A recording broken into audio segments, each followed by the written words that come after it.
सत्यानन्दचिदात्मने सर्वान्तरात्मने श्रीमद् वेङ्कटेशाय मङ्गलम्। स्वतः सर्वविदे सर्वशक्तये सर्वशेषिणे सुलभाय सुशीलाय वेङ्कटेशाय मङ्गलम्।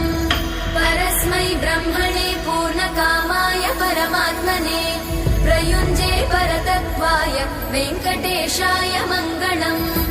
आकालतत्त्वमशान्तमात्मनामनुपश्यताम् अतृप्त्यमृतरूपाय वेङ्कटेशाय मङ्गलम्।